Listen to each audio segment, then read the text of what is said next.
Pernah nggak sih Anda bertanya-tanya gimana caranya kita bisa pegang teguh iman di dunia yang, berubah terus? Hari ini, kita akan coba bedah sebuah kerangka pemikiran yang menjawab pertanyaan penting itu. Judulnya, Setia pada Injil, Terbuka Bagi Dunia. Nah, ini dia pertanyaan intinya. Di tengah dunia yang serba kompromi, gimana caranya iman kita bisa di satu sisi tetap teguh, tapi di sisi lain juga fleksibel? Ini kan sebuah ketegangan yang nyata banget, yang mungkin kita semua rasakan. Faktanya, kita hidup di zaman di mana banyak yang bilang kebenaran itu relatif. Kompromi seringkali dianggap jalan tengah terbaik. Nah, kondisi ini jadi tantangan besar buat gereja. Gimana caranya kita bisa tetap otentik sama pesan yang asli, tapi di saat yang sama juga bisa nyambung dan relevan sama dunia di sekitar kita. Untuk menjawab tantangan tadi, kita bakal lihat ide dari seorang teolog dan pemimpin, namanya Timothy Tenen. Dia ini bukan cuma tokoh biasa loh, dia menawarkan sebuah model, semacam cetak biru tentang bagaimana iman kita bisa tetap hidup, dinamis, dan seimbang di zaman sekarang. Oke, mari kita masuk ke pilar pertama dari kerangka ini. Karena semuanya itu harus dimulai dari fondasi yang kokoh, dan fondasi itu adalah kebenaran Injil. Prinsip pertama dari Tenen itu simpel tapi fundamental banget. Setiap misi atau penjangkauan itu harus lahir dari pesan inti yang nggak bisa dikompromikan. Coba bayangkan sebuah kapal tanpa jangkar. Pasti terombang-ambing tanpa tujuan kan? Nah, Injil itulah jangkarnya.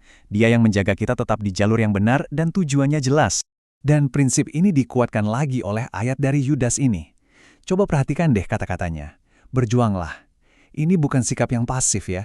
Ini adalah sebuah panggilan yang aktif untuk menjaga kemurnian iman yang sudah diwariskan kepada kita. Inilah dasar dari segalanya. Nah, setelah akarnya kuat, lalu gimana? Kita beralih ke pilar kedua yang menjadi penyeimbangnya. Setelah berakar kuat, gimana caranya iman ini berinteraksi dengan dunia luar? Jawabannya, dengan keyakinan yang rendah hati. Disinilah letak keseimbangan yang krusial itu.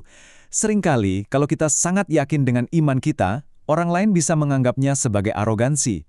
Tapi, model ini menunjukkan bahwa kita bisa sangat yakin pada apa yang kita percaya, sambil tetap menunjukkan rasa hormat dan kerendahan hati kepada mereka yang punya pandangan berbeda.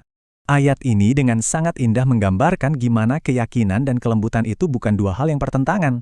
Justru sebaliknya, kelembutan dan rasa hormat itu ibarat wadah yang membuat kebenaran jadi lebih mudah diterima dan didengar oleh orang lain. Tapi jangan salah ya, rendah hati itu bukan berarti kita jadi berpikir kecil. Justru sebaliknya. Kerendahan hati ini dipadukan dengan sebuah visi yang luar biasa besar, yaitu kesadaran bahwa kita ini bukan sedang mengerjakan proyek kecil kita sendiri, tapi sedang ikut serta dalam sebuah rencana global Allah yang melintasi semua batasan. Gambaran dari kitab Wahyu ini melukiskan tujuan akhirnya. Visi ini besar sekali, mencakup setiap bangsa, suku, dan bahasa. Nah, inilah skala misi yang kita bicarakan, sebuah visi yang seharusnya jadi bahan bakar buat kita untuk terus menjangkau. Oke, kita sudah lihat akarnya yang kuat dan jangkauannya yang luas. Pertanyaan berikutnya, bagaimana iman yang seimbang ini bisa melestarikan dirinya sendiri? Gimana caranya ia bisa bertumbuh dan berlipat ganda? Ini adalah pergeseran fokus yang penting banget. Keberhasilan itu nggak diukur dari seberapa sibuk kita atau seberapa banyak acara yang kita buat, tapi dari kualitas orang-orang yang kita hasilkan. Apakah kita membentuk pribadi-pribadi yang matang dan berintegritas? Itulah ukuran yang sebenarnya. Prosesnya itu bisa kita sederhanakan jadi sebuah siklus 3 langkah. Pertama, kita mendengar kebenaran. Kedua, kita nggak simpan itu buat diri sendiri, tapi kita percayakan kepada orang lain yang bisa diandalkan. Ketiga, kita memberdayakan mereka untuk melakukan hal yang sama. Beginilah caranya iman itu bisa berlipat ganda. Dan sekali lagi, model praktis ini punya akar yang kuat di dalam Alkitab. Perintah ini bukan sekedar saran tapi sebuah strategi yang disengaja untuk memastikan pesan Injil bisa terus berlanjut dari satu generasi ke generasi berikutnya. Setelah kita memahami model ini, berakar kuat, menjangkau dengan rendah hati, dan berlipat ganda, kita sampai di kesimpulan. Dan sekarang, fokusnya bergeser dari sekedar penjelasan menjadi sebuah tantangan langsung buat kita semua. Nah, ini dia, inti dari semuanya. Gampang banget kan buat kita bertanya, apakah kita hidup di zaman yang sulit? Jawabannya, ya, tentu saja. Tapi pembahasan ini mengajak kita buat membingkai ulang pertanyaannya menjadi, akankah kita tetap setia dan mau dipakai oleh Tuhan di zaman ini? Ini adalah pergeseran dari sekedar pengamat pasif menjadi partisipan yang aktif.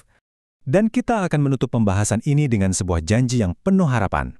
Terlepas dari tantangan zaman, pesan ini akan terus maju. Jadi, pertanyaan terakhir untuk kita renungkan adalah, apakah kita akan menjadi bagian dari penyebarannya dengan iman yang setia pada Injil, namun tetap terbuka bagi dunia? Terima kasih.